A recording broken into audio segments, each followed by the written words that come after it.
Can I ask you very quickly about the Kermit of it all, though, man? Because Well, I got some feelings on him. Well, you know what? Before you get to Kermit, I do want to say, since you hit this point already, if I may, I just want to, because you make a good point. You say, like, they need to be together, and then you talk about certain segments that did work.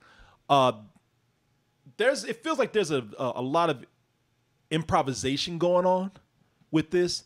And if you get somebody who's really good, and because the thing is, humans need to interact with the Muppets as much as the Muppets are interacting with them.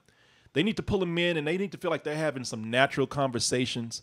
It doesn't need to feel like it's a sketch that's pre-written. And that's what this feels like, man.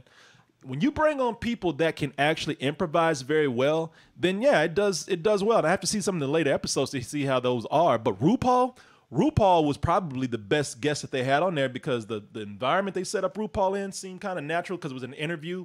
It didn't seem as shticky or that they were trying to push one gag like they did with Taye Diggs and this whole makeup treatment thing. And the Swedish Chef thing too. And the Swedish Chef thing was fucking terrible. I'm gonna tell you that right now. But with RuPaul is a great personality, and RuPaul interacted with Kermit, but especially with Miss Piggy, where it's like, all right, now this right here, if you can do more of that, now you're capturing more of the spirits of the Muppets in something like the Muppet Show. You are the most important female figure in the entertainment industry. Absolutely. Did you hear that? Unfortunately, Did you yes. hear that? Unfortunately, you are. Did RuPaul just snort? Did you I think RuPaul, he did a little piggy sound. But that's the thing. He's so happy to, like, I feel like him and Miss Piggy are actually talking to each other. I feel like he's actually having fun. Could not agree with you more. That's the magic. That's the secret. That's the illusion, man. They got to feel like they're hanging out with each other, feel like they're actually interacting with each other. There's no gag there. There's a little bit of a gag in that, Miss Piggy comes in and takes over the interview along with some other characters. But overall, it's more conversational, man. And I don't feel like this is what they're doing here, where the Muppet Show had wide appeal to kids and adults because it was a variety show that really was more of a family format. This feels more like a kid's show. It feels more like they're pushing the whole angle of social media and doing things online and Zoom calls.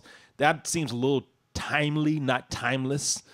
Like I said, these are written like skits, so it feels more like a kid's format when you're writing skits like that. So I think, I don't, at least from this first episode that I saw, I don't think that they really caught what Jim Henson and the Muppet Show and all the classic Muppet history has done before.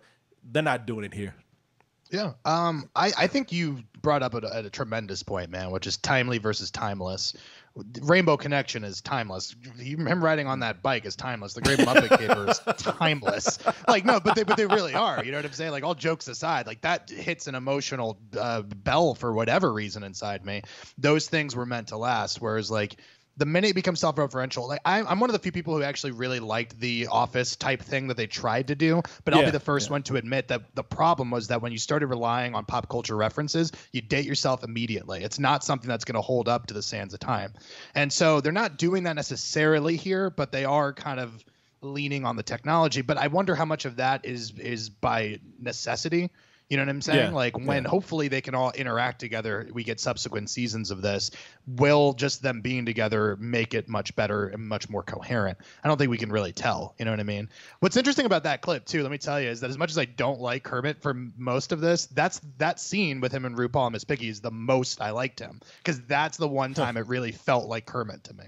Yeah, you know what? Because I know that you said you had a problem with Kermit. I mean, of course, Jim Henson was the voice of Kermit, man. Now we have Matt Vogel, who's doing the latest voice. Who was it in between? The guy that got fired? Steve Whitmire. Steve Whitmire. Yeah, he got fired, but Steve Vogel's doing the voice. I know everybody's really kind of they feel things about this new voice, but I didn't have a problem with it. I know it's not Jim Henson. To to me I feel like if you capture the spirit of Kermit, then you've captured Kermit. And I think for the most part they did. The only reason why they wouldn't have reached Kermit is again because they're not doing as good as, you know, classic Muppet moments. But I liked it, but I know a lot of people are not liking that voice. Yeah, look, and I hate to be like a nitpicker because, like you said earlier, it's like you don't want to just be the guy who's clinging on to nostalgia. Like, oh, I loved that, but in a weird way, let me tell you this: I was only alive for a year for Jim Henson Kermit. You know what I'm saying? My entire life, it was Steve Whitmire. Like, that was my Kermit. And I'm not saying that he was ever better than Jim Henson. What I'm saying, though, is you get used to that. And his version of it seemed like not only to get the spirit, but was a close approximation of Jim Henson's. This guy's just doing a different version. And maybe that's good. Maybe you're right. Maybe we got to get over tradition and stuff like that. We got to make this a character that's going to live forever. Yeah. But I look at stuff like Bugs Bunny. We just talked about that 80 years. Yeah, there's slight differences in the, you know, deliveries and stuff like that. But for the most part, we know a Bugs Bunny or a Daffy Duck. We know those instinctually. They have to sound like this. So that's kind of my issue with the Kermit thing, is like the guy doesn't really sound like it. But to your point, in that scene where he's like, yep, I heard it. Unfortunately, I heard it.